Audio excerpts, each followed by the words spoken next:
এখন ঘড়িতে অলমোস্ট রাত ৯টা মতো বাজে, আর এই মুহূর্তে আমাদের বেরোতে হচ্ছে। বলতে পারো খানিকটা বাধ্য হয়েই আমাদের এখন বেরোতে হচ্ছে। আসলে আমার একটা পার্টি ওয়্যার আউটফিটের প্রয়োজন, কিন্তু বাড়ি থেকে আমি ওরকম কোনো আউটফিট আনিনি। তাই এখন আমরা কাছাকাছি একটা জুডিওতে যাচ্ছি। ম্যাপ ঘেঁটে এই জুডিওটাই আমরা একটু কাছে পিঠে পেলাম, কিন্তু যাওয়ার সময় বৃষ্টি পড়তে শুরু করেছে। কদিন এখানে একটুও বৃষ্টি নেই, কিন্তু আজকে বৃষ্টি হচ্ছে। মানে যেদিনই আমরা চাচ্ছিলাম যে বৃষ্টি হোক, সেদিন বৃষ্টি হয়নি, কিন্তু যখন আমরা চাইছি যে বৃষ্টি না হোক, ঠিক তখনই বৃষ্টি হবে।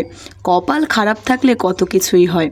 আমি এখানে কয়েকটা আউটফিট তুলে নিয়েছি, কিন্তু আমার একটাও পছন্দ হচ্ছিল না, একটাও ভালো লাগছিল না। জুডিও থেকে কোনো কিছু না নিয়ে আমরা সোজা চলে গেছিলাম ট্রেন্ডসে, আর ওখানে গিয়ে একটা ম্যানেজেবল আউটফিট আমার চোখে পড়লো। খুব একটা ভালো লাগেনি, বাট কাজ চালানোর জন্য ঠিক আছে, তো ওটাই নিয়ে নিয়েছিলাম। আর সেদিনকার রাতের আর কোনো ফুটেজ আমি নিতে পারিনি, কারণ অনেকটাই দেরি করে ফেলেছিলাম। বাড়িতে এসে রান্না করে খেয়ে দিয়ে ঘুমোতে ঘুমোতে আমাদের অনেকটাই দেরি হয়ে গেছিলো। তাছাড়া প্যাকিংয়ের কাজবাজও ছিল।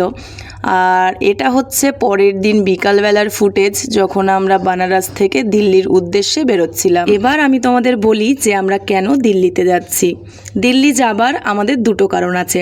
ফার্স্ট কারণটা হলো ফ্লিপকার্ট গ্ল্যাম আপ ইভেন্ট থেকে আমাদের একটা ইনভিটেশন এসেছিলো।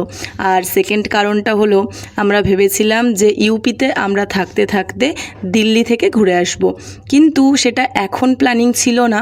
ভেবেছিলাম যে একটু শীত পড়বে তখন আমরা যাব, কিন্তু ভাবলাম যে এরকম একটা অপরচুনিটি আমাদের চলে এসছে, তো এখানেও যাওয়া হয়ে যাবে, আবার দিল্লিও ঘুরে আসা হবে, একবারে দুটো কাজ হয়ে যাবে। ওই জন্যই আমাদের বেরিয়ে পড়া। আর জানো তো, রাস্তায় আস্তে আস্তে আমাদের সঙ্গে একটা কাণ্ডও ঘটে গেছে। যখন ওই রাত 2:30 মতো বাজে, তখন হঠাৎ করে আমাদের বাসটা খারাপ হয়ে যায়, আর তারপর আমাদের অন্য বাসে শিফট করতে হয়েছিল। আর দেখো, কথা বলতে বলতে আমরা চলে এসেছি দিল্লিতে। আর কিছুক্ষণের মধ্যেই আমরা পৌঁছে যাব। আর হ্যাঁ, তোমাদের বলে রাখি যে আমরা কিন্তু যাচ্ছি আকাশের মাসি বাড়িতে। ওখানেই আমরা 2-3 দিন থাকবো। ওখান থেকেই আমাদের সমস্ত কাজকর্মগুলো আমরা মেটাবো। আজকে তবে আসছি, দেখা হচ্ছে কাল ঠিক দুপুর 1টায়। বাই।